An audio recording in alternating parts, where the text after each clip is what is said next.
hello लोगोफोर नोंथांमोननि सिगां आं मोनसे भिडिअ लाबोदों बे भिडिअआनो जादों नोंनि आधार कार्डआव मोनबेसे सिम सोलिदों बेखौ बोरै नायनो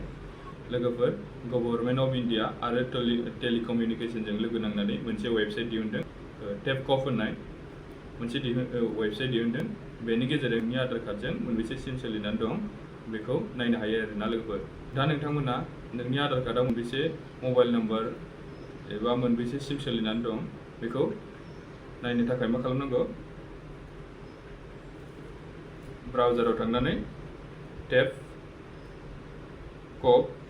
सार्च खालाम लोगोफोर सार्च खालामनानै बेबायदि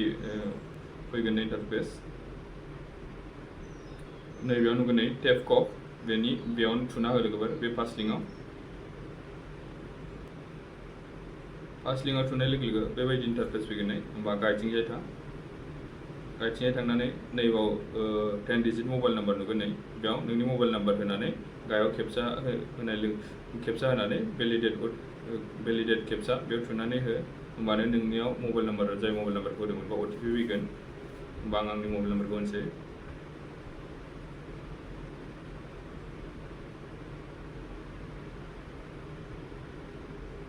बेनि उनाव खेबसा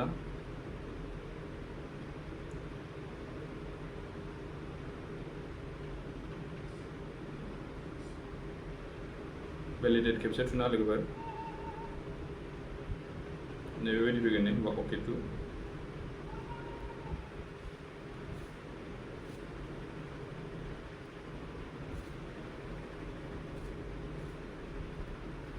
दसे नेट' नों जाय मबाइल नाम्बारखौ बेयाव होदोंमोन बेयाव OTP फैगोन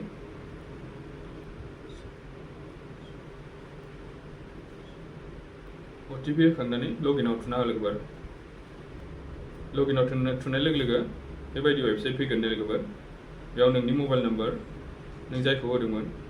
आरो जुदि नोंनि आधार कार्डआव मोनथाम मोनब्रै सिम सोलिनानै दंबा मबाइल नाम्बार सोलिनानै दंबा बेयाव लाइन ओंखारगोन आरोना लोगोफोर दा बेयाव नोंथाङा जुदि बे नोंनि नाम्बार नङाबा बेयाव मार्क खालामनानै रिपर्टबो खालामनो हागोन आरोना लोगोफोर आंनि नाम्बार नङा होननानै ब्लकबो खालामनानै हरनो हागोन जुदि नोंथाङा नोंथांनि आधार कार्डआव सोलिनाय नाम्बारा नों बाहायाबा एबा सोरनियावबा आखायाव दंबा बेखौ ब्लक खालामनानैबो हरनो हायो आरोना लोगोफोर दा बेनोमोन लोगोफोर दिनैनि भिडिअआ जुदि भिडिअखौ मोजां मोनदोंबा नोंथांमोना लाइक कमेन्ट शेयार खालाम आरो जुदि नोंथांमोना बे भिडिअखौ फेसबुकआव नायदोंबा फेसबुक पेजखौ फल' खालाम आरो जुदि नोंथांमोना बे भिडिअखौ इउटुबाव नायदोंबा इउटुब चेनेलखौ साबस्क्राइब खालाम नोंथांमोना खालि इउटुबाव नायोल' साबस्क्राइबबो खालामा अन्नानै साबस्क्राइब खालामना हो